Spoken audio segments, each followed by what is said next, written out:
Hi all, வாங்க சிம்பிளாக எப்படி ஈஸியாக மோர் குழம்பு வைக்கிறதுன்னு பார்க்கலாம். 2 டேபிள் ஸ்பூன் தனியா, 2 டேபிள் ஸ்பூன் துவரம் பருப்பு, 1 டேபிள் ஸ்பூன் சீரகம், 1 டேபிள் ஸ்பூன் அரிசி மாவு, இதெல்லாம் ஃபஸ்ட்டு நல்லா பவுடராக கிரைண்ட் பண்ணிக்கலாம். நெக்ஸ்ட்டு ஒரு அரை முடி தேங்காய், ஒரு 1.5 பச்சை மிளகாய், ஒரு துண்டு இஞ்சி. இது காரம் உங்களுக்கு ஏற்ற மாதிரி நீங்கள் அட்ஜஸ்ட் பண்ணி வச்சுக்கலாம். பால் நம்ம ஒரு 2.5 கப்ஸ் கர்ட் எடுத்துக்கலாம். இது வீட்லேயே பால் காய்ச்சி உர ஊற்றி வச்சது. இதை நல்லா கிரைண்ட் பண்ணி எடுத்துட்டோம். இது நைஸ் ஆகிடும். ஊற வைக்கணும்னு இல்லை, காலையில் ஸ்கூல் போகிற எமர்ஜென்சியில் ஊற வச்சுலாம் செய்ய முடியாது.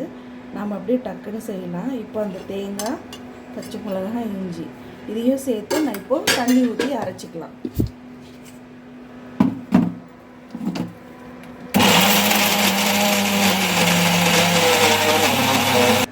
இப்போ எல்லா இன்க்ரீடியன்ஸும் கிரைண்ட் பண்ணி நைஸாக எடுத்துட்டேன் நான்.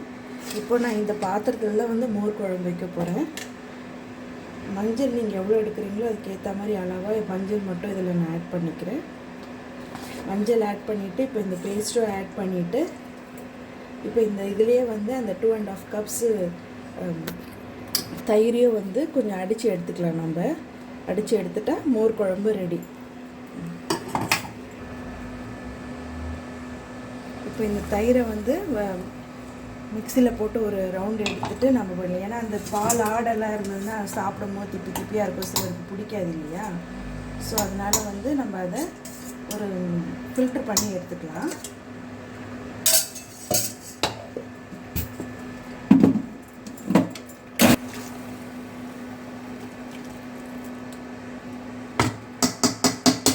மிக்ஸ் பண்ணிக்கலாம். பக்கத்தில் கெட்டிலில் ஹாட் வாட்டர் ரெடியாக இருக்குது. ஸோ இதோடு போட்டோன்னு வச்சுக்கோங்க, 10 to 15 மினிட்ஸ் இது நம்ம நல்லா ஸ்டவ்வில் பாயில் பண்ணாலே மோர் குழம்பு ரெடி ஆகிடும்.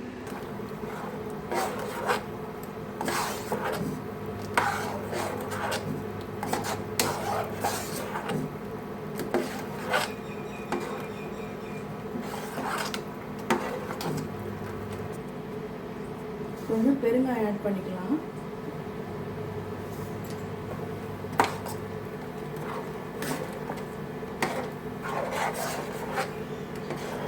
சால்ட் ஆட் பண்ணிக்கலாம்.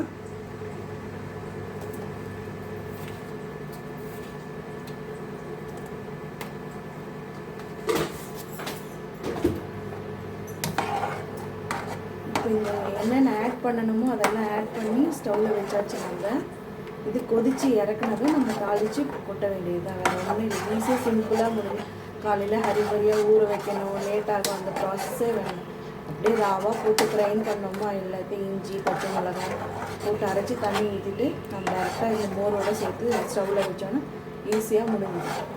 சிலருக்கு ரொம்ப நேரம் கொதிக்க வைக்க மாட்டாங்க, சிலர் நல்லா கொதிக்க வைப்பாங்க. சளி பிடிக்காதுன்னு சொல்லுவாங்க, நல்லா கொதிக்க வைக்கணும். இப்போ எண்ணெய் நல்லா காஞ்சிருச்சு. கடுகு, சீரகம் சேர்த்துட்டு காஞ்ச மிளகாய் சேர்த்துக்கலாம். மோர் குழம்புல நீங்கள் உங்களுக்கு என்ன வெஜிடபிள்ஸ் பிடிக்குமோ, வெள்ளரிக்காய், சேப்பங்கிழங்கு, வெண்டைக்காய் இதெல்லாம் ஆட் பண்ணிக்கலாம். நான் சேப்பங்கிழங்கு ஆட் பண்ண போகிறேன் லாஸ்ட்டில்.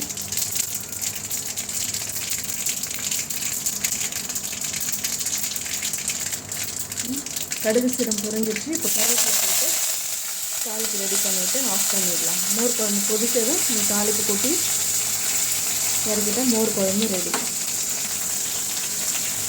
இப்போ தாளிச்சிட்டு ஸ்டவ் ஆஃப் பண்ணிவிட்டேன். மோர் குழம்பு நல்லா கொதி அடங்கினதும் இந்த தாளித்து கொட்டி இறக்கிட வேண்டியது தான். ஃபைனலாக நமக்கு மோர் குழம்பு ரெடி ஆகிடுச்சு.